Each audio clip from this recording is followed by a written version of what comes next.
Oi, pessoal. Acho que vocês estão me ouvindo, né? Tudo bem? Eu estou aqui em mais uma live direto do armário. Bom, para mim, para quem não me conhece, é onde eu moro. Sim, um armário. Eu vivo nele desde que eu nasci, né? E eu só tive consciência disso há poucos anos. E como muita gente sempre acaba perguntando sobre como é a vida aqui e tal, eu resolvi fazer essa live aqui específica para vocês a esse respeito. Bom, uma das perguntas que as pessoas mais fazem é sobre o armário em si, né? O que tem nele e tal. Bom, aí eu costumo falar que os armários são igual casas. Assim como elas têm vários estilos arquitetônicos, os armários também, eles são muito diferentes, né? Eu tenho um amigo, por exemplo, que ele é fissurado por limpeza. E aí, claro que ele mora num armário de área de serviço, né? Na lavanderia. E tem tudo lá, cara. Tem vassoura, tem rodo, tem veja, tem cândida, tem omo. Aí eu até brinco e falo, gente, de homo já basta eu, né? Você acha que eu ia morar num armário de lavanderia com balde, saco de lixo, pano de chão? Não, tô boa, né? Não, não dá. Aí eu tenho uma amiga, por exemplo, que ela arrasa muito, ela é de Touro e ela mora num armário de despensa. E eu falo sempre para ela que eu morro de inveja, porque ali tem salgadinho, tem bolacha, tem chocolate, tudo à disposição 24 horas por dia, é um paraíso, né? Mas como eu tô fazendo uma dietinha, eu prefiro, né, não ceder essa tentação. Aí tem pessoas que escolhem armário de cozinha, tem gente que vai para armário de banheiro, de garagem, tem aquela galera que é mais culta, né? Aí vai para um armário tipo biblioteca, cheia de livros. Tem o pessoal que é mais boêmio, aí vai para um armário cheio de bebidas. Enfim, é muito diferente, cada um tem o seu jeitinho. E eu especificamente, eu vivo num armário de roupas, né? Que também é conhecido como closet, para dar um close. Na verdade, é chamado também de guarda-roupa, né? Enfim, para quem não entendeu o closet. E como eu sou libriano, né? Eu nasci no dia 25 de setembro, Libra tal, e o meu signo é conhecido, né? Por gostar de beleza, de luxo, coisas de bom gosto tal. Eu só não consigo mostrar para vocês porque é muito apertado. Eu mal caibo aqui dentro, né? Então eu não consigo virar a câmera para mostrar tudo. Mas aqui vocês estão vendo algumas roupas, todas compradas no exterior, né? Eu tenho, por exemplo, cobertor de cachemir, eu tenho lençóis de 1000 fios, toalhas de algodão egípcio, enfim, tudo do bom e do melhor. Outra pergunta que o pessoal faz bastante é: tá, por que você vive num armário? E aí a gente precisa de um pouquinho mais de tempo para entender. E eu gosto muito de fazer comparação, né? Então, eu comparo muito com uma cidade grande. Imagina assim, qualquer cidade grande do mundo, pode ser São Paulo, pode ser qualquer outra. Geralmente acontece um fenômeno nessas cidades que se chama gentrificação. É uma palavra estranha, lá da década de 60, ela, na verdade, o que acontece é o seguinte: você tem bairros e regiões nessas cidades que, conforme vão passando os anos, elas vão sofrendo algumas alterações, né? Então, tem novos pontos comerciais, novos prédios, prédios mais modernos, tal, enfim, valoriza aquela região. Isso é ótimo porque atrai, né, pessoas novas, novos moradores. Só que valorizar uma região significa aumentar os custos daquela região, dos bens e dos serviços. Então, as pessoas que já moram ali e que não conseguem mais pagar por uma questão financeira, precisam ir para longe de lá. Mas é claro que, no primeiro instante, elas vão para os arredores, né? Então, elas querem ficar próximas ainda. Elas não podem ficar na região, mas querem ficar próximas. E, às vezes, esse arredor também sofre uma melhoria, né? E aí elas vão indo cada vez para mais longe. Então, em São Paulo, por exemplo, a gente tem bastante exemplo desse tipo. Né? A região central, que, de repente, ela se valorizou, aí, de repente, as pessoas foram para fora, né, para a periferia, mas aí hoje a gente já tem Tatuapé mais valorizado, Saúde na região sul mais valorizada, Santana na região norte. E aí, o que as pessoas fizeram, as que moravam lá e não tinham renda para se manter? Foram para mais fora, né? Mais para fora ainda. Então, você tem hoje Cidade Tiradentes, no extremo leste, você tem Capão Redondo no extremo sul, você tem a Brasilândia no extremo norte, né? Isso, tá, gente? Só para citar alguns exemplos. Então, assim, as pessoas vivem nesses bairros em casas sem acabamento arquitetônico, né? Ruas com asfalto ruim, quando tem asfalto, geralmente não tem uma vegetação arbórea, né? Quase não tem linha de ônibus, hospital e escola de qualidade são bem raros, não tem equipamentos públicos como museu, teatros, às vezes nem cinema. Né? Aí você pergunta, tá, mas por que as pessoas moram nesse lugar? É por opção? Então, a maioria não. Né? Muitos já têm as suas rotinas, já têm as suas famílias, né? Elas até gostam de morar nesses lugares, mesmo gastando 2 horas e meia, 3 horas para chegar no trabalho. Mas é o quê? A dificuldade financeira que impede que elas moram em lugares de maior infraestrutura. Então, assim, com o tempo elas se acostumam, né? Com o tempo isso se torna a realidade delas, e é o que acontece com a gente que vive em armário, cara. É bem parecido o processo, né? A gente vai ficando, vai ficando, vai ficando e fica acostumado, né? Acha que é assim mesmo. Eu mesmo já estou super acostumado, né? Tem os que se sentem tão à vontade dentro dos armários que chegam ao absurdo de dizer que ninguém precisa sair do armário. Não tem que se assumir, não tem que falar que não é, que ninguém precisa saber do que você gosta, que não gosta, né? Por quê? Porque o armário está confortável. Tem um monte de cara, por exemplo, que é homem e faz sexo com outros homens, mas ali, no sigilo, né, para manter aquela aparência para a sociedade e tal, eles se sentem livres, como se isso fosse uma escolha, mas eles não percebem que não é uma escolha, né? Assim como as pessoas lá da periferia, a vida no armário também se dá por uma dificuldade imposta para a gente, só que não é financeira.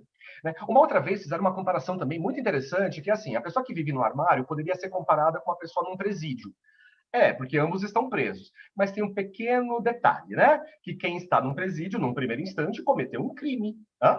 Existem leis que regem um país, e aí, se você comete uma infração, um delito, você é punido por isso, né? E às vezes a punição, dependendo da infração, pode ser a detenção. Claro que isso no Brasil não é bem assim, né? Se você é preto, se você é pobre, se você é da periferia, se você não conhece ninguém influente, você pode ser preso mesmo com um delito leve. Agora, o contrário também vale, né? Dependendo de quem você conhece, dependendo de quanto você tem na conta bancária, você pode ser livre mesmo cometendo um crime grave. Não é, Thor Batista? Beijos! Como que você tá? Manda um alô. Bom, mas independente das injustiças do nosso país, na teoria você sofre uma punição por transgredir a lei. Aí eu te pergunto, a gente que está dentro dos armários, que lei que a gente transgrediu? Que crime que a gente cometeu? Não há nada na legislação brasileira que impeça uma pessoa de sentir afeto ou até desejo sexual por alguém do mesmo sexo. Aliás, em 1830, o Dom Pedro I, na hora que ele foi fazer o Código Penal do Império do Brasil, ele descriminalizou a homossexualidade, que era criminalizada lá em Portugal. Tá certo que tudo é muito novo aqui no Brasil, né?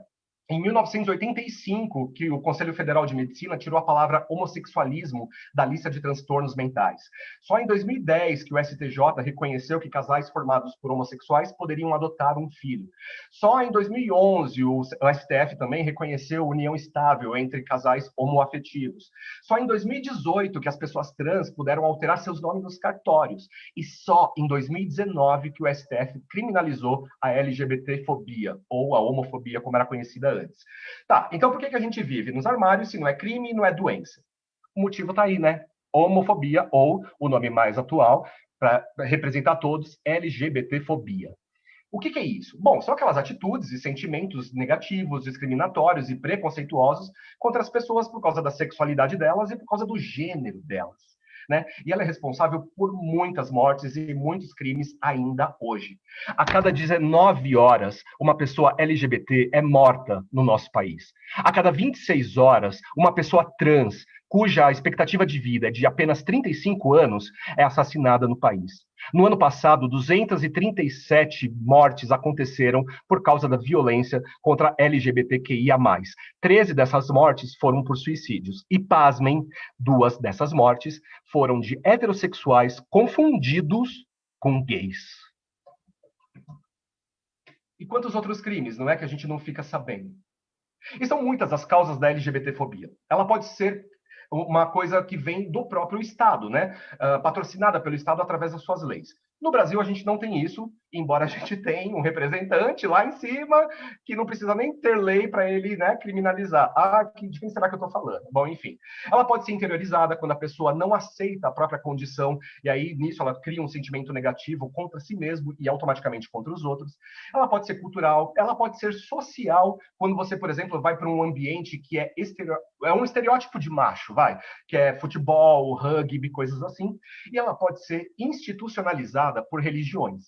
E num país tão religioso como o Brasil, fica muito fácil entender que esse é um dos motivos bem fortes para a LGBTfobia acontecer.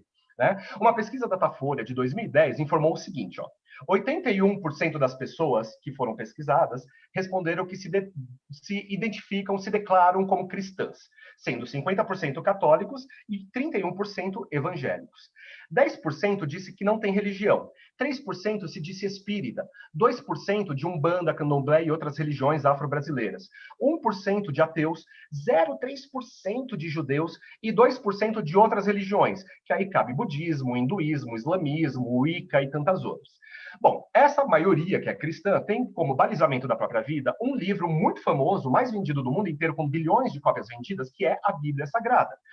E aí eu trago para vocês 3 pontos para a gente refletir. Primeiro, um livro religioso que norteia a vida de alguns religiosos deveria se nortear a vida apenas desses religiosos, dessa religião.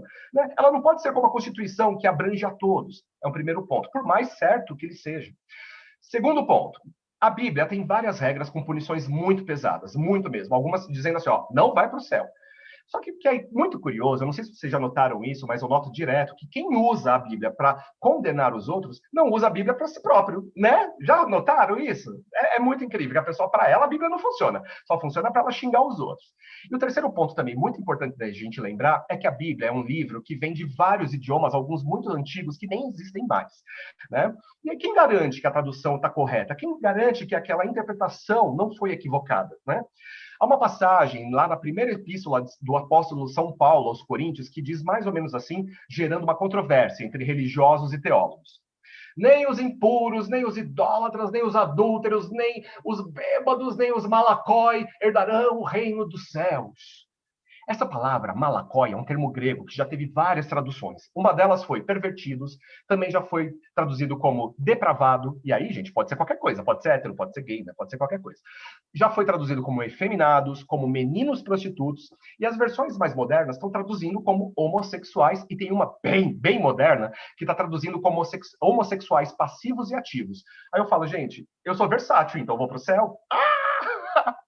Mas o mais curioso é que esse termo malakoi, que é traduzido como afeminado, na verdade, e é usado, né, para os homossexuais, na verdade pode estar relacionado com homens que fazem sexo com muitas mulheres. Imagina, cara, imagina essa tradução, e eu acredito que ela é a certa, né?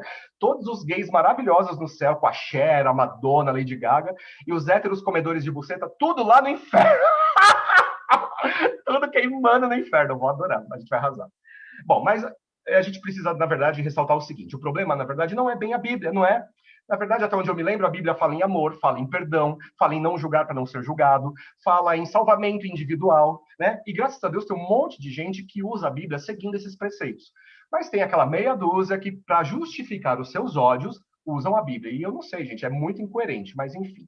Bom, mas para não alongar muito nessa questão, o fato é que a maioria dos que vivem nos armários não faz isso por opção. Às vezes, muitas das vezes, é por medo, né? É devido a essa cultura em nossa sociedade que a gente nunca entende exatamente o porquê, nos vê como perigo, como um erro, como algo a ser extirpado, como se a gente fosse a origem de algum mal. Simplesmente pelo fato do nosso amor ser diferente do amor dos outros. Né? E que mal há nisso, gente, se é tudo amor, né? Já evoluímos muito, isso é verdade. Tem bem menos pessoas morando em armários hoje em dia do que há poucos anos atrás, né? Mas fica o sonho de que, de repente, em breve, a gente possa, aí, quem sabe, né? Não ter mais armário. Né? Gente, sujou aqui, eu vou ter que dar uma saída. Vou encerrar a live aqui, a gente se fala. Falou? Valeu, falou.